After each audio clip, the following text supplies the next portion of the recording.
Hello, English learners, and welcome back to English Section Channel. The podcast where we help you learn real English for real life. My name is Jimmy, And I'm Sophia.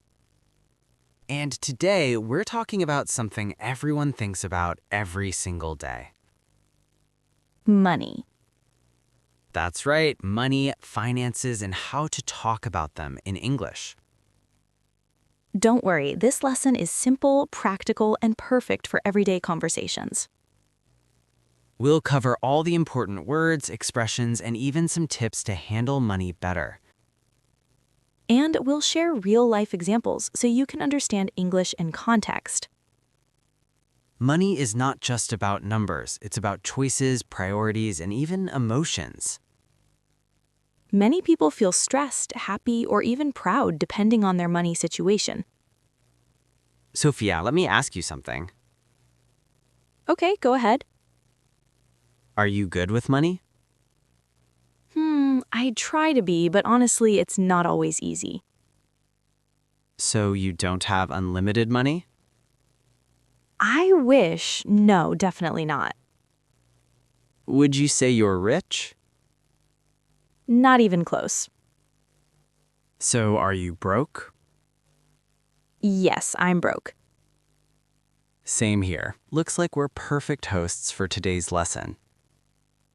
But don't worry, even broke people can learn to manage money better. Exactly. It's not about how much you have, it's about how you handle it. And making a plan for your money is the first step. Let's start by talking about income and expenses. Income is the money you earn from your job or business. Expenses are the money you spend every day. Rent, food, transportation, bills, and even small purchases are all expenses. The problem starts when your expenses are higher than your income. That's when people start to struggle. And sometimes unexpected costs come up, like a broken phone or medical bills. Exactly, and that can make your situation even more stressful. That's why keeping track of expenses is very important. You can use an app or even a simple notebook to track every penny. Also, reviewing your monthly expenses helps you find areas to save money. And that usually leads to debt. Debt is the money you owe to someone else. Like a bank, a company, or even a friend. If you borrow money and don't pay it back, you're in debt. Sometimes people take a loan to buy a house, car, or even pay for school. Yes, but it's important to repay on time to avoid interest and extra charges. And sometimes paying off debt can take months or even years. That's why it's smart to borrow only what you can afford to repay. Also, paying a little extra each month can help reduce the total interest. Then we have savings. Savings is money you keep for the future. Having savings helps you feel safe and prepared. Not having savings can make life very stressful. Even small amounts saved every month can add up over time. That's right, a little money today can become a big help tomorrow. Expenses. Yes, and that gives you confidence and peace of mind. And setting short-term and long-term goals helps you stay motivated to save. Let's listen to a short conversation about money problems. Hey Mark, you don't look very happy today. Yeah, I'm really stressed about money. What's going on? My income went down last month, but my expenses stayed the same. Oh no, are you managing okay? Not really. I'm in a lot of debt right now. Credit cards? Credit cards, rent, bills, everything. Do you have any savings?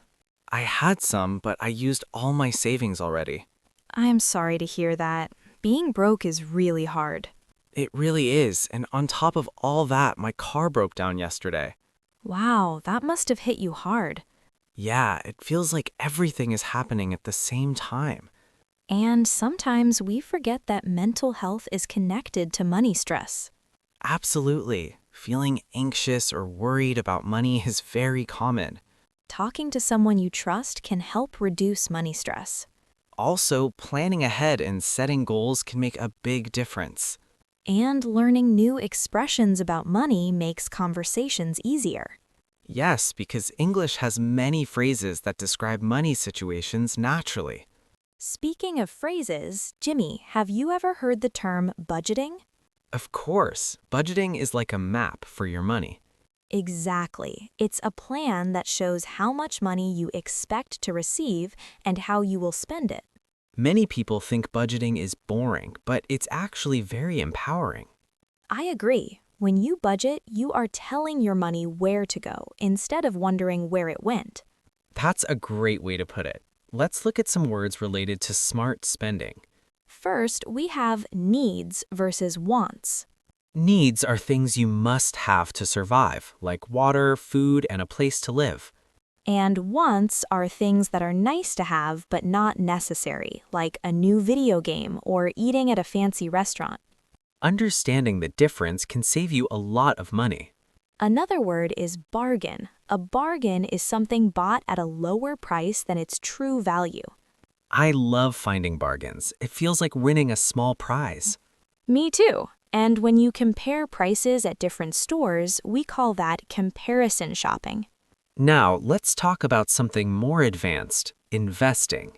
Investing is when you put your money into something with the hope that it will grow and give you more money in the future.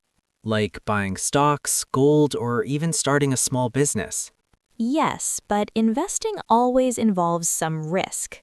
Risk means there's a chance you could lose your money if the investment doesn't go well.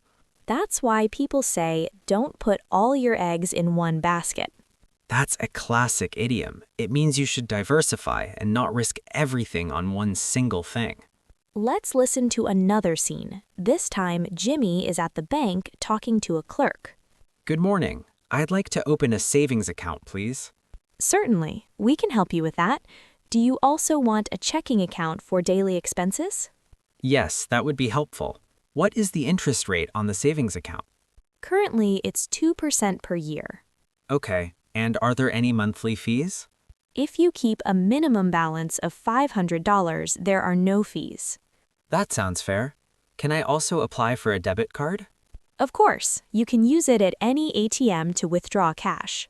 Perfect. I want to start managing my finances more professionally. Back to our discussion, did you notice the word interest? Yes, interest can be your friend or your enemy. When you save money, the bank pays you interest. That's your friend. But when you borrow money, you have to pay the bank interest. That's the enemy. Exactly. High interest on credit cards is what keeps many people in debt. Sophia, what about when we go out with friends? How do we handle the bill? Well, sometimes one person pays for everyone. We say, I'll get the check. Or, as we mentioned before, it's my treat. But if the bill is very large, we usually split the bill. In American English, we often say, let's split it 50-50. Or we can pay for exactly what we ordered. This is very common in many cultures. Let's talk about salaries. A salary is a fixed amount of money you get every month or year. While wages are usually paid based on the number of hours you work. When people look for a job, they always look at the benefits too. Like health insurance or a retirement plan. Those things are sometimes just as important as the cash you receive. Cryptocurrency? Yes, many people are investing in Bitcoin or Ethereum these days. It's very volatile, which means the price goes up and down very fast. Definitely. It's a high-risk investment compared to a traditional savings account. And we can't forget about online shopping. Oh, I spend too much on Amazon. You need to watch out for scams. Never share your PIN or password online. Good advice. And always look for a discount code or a coupon before you check out. That's a very frugal habit, Jimmy. Every dollar counts, Sophia. Every dollar counts. Jimmy, let's dive deeper into the psychology of money. Oh, that sounds fascinating. Like why we buy things we don't need? Exactly. Native speakers often use the term impulse buying. Impulse buying. That's me every time I go to a supermarket and see chocolate near the register. It means buying something suddenly without thinking about it first. And then we have retail therapy. Right, that's when people go shopping to make themselves feel better when they are sad or stressed. It's a very expensive way to feel happy, though. Very true. Another important concept is opportunity cost. I've heard that in business classes. It means when you choose to spend money on one thing, you are giving up the chance to spend it on something else.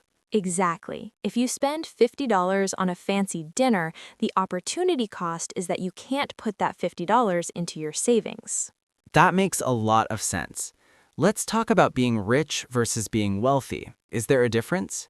Actually, yes. In English, we sometimes distinguish between them. Really? How so? Well, being rich usually means you have a high income right now. You might have a big salary and spend it on sports cars and designer clothes. And wealthy? Being wealthy means you have assets. Assets. Assets are things you own that have value, like property, stocks, or a business. Wealthy people have money that works for them even while they sleep. So a rich person might have a lot of money today, but be broke tomorrow if they lose their job. Exactly, but a wealthy person has built a foundation that lasts. That is a powerful lesson.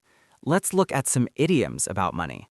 How about money doesn't grow on trees? My parents used to tell me that all the time. It means money is limited and you have to work hard to get it. What about to break the bank? That means something is very expensive. For example, I want a new car, but I don't want to break the bank. And my favorite, a penny for your thoughts. That's a sweet one. It's a way to ask someone what they are thinking about when they are very quiet. Even though a penny isn't worth much, the idiom is very valuable. Before we wrap up, let's talk about giving back. You mean charity and donations? Yes, many people believe that part of managing money well is helping others who have less. I agree. It brings a different kind of wealth, the wealth of the heart. Beautifully said, Jimmy. Before we finish this section, let's talk about financial independence. That is a big goal for many people. It means having enough wealth to live without having to work for money. It sounds like a dream, but it requires a lot of discipline and long-term planning. True, it's about spending less than you earn and investing the difference wisely. And most importantly, it's about learning. The more you know about money, the less it controls you. We hope these words and phrases help you feel more comfortable talking about money in English. Remember, everyone makes mistakes with money at some point. The key is to learn from those mistakes and keep moving forward. Keep practicing these expressions in your daily life. See you in the next episode of the English Leap podcast. Goodbye.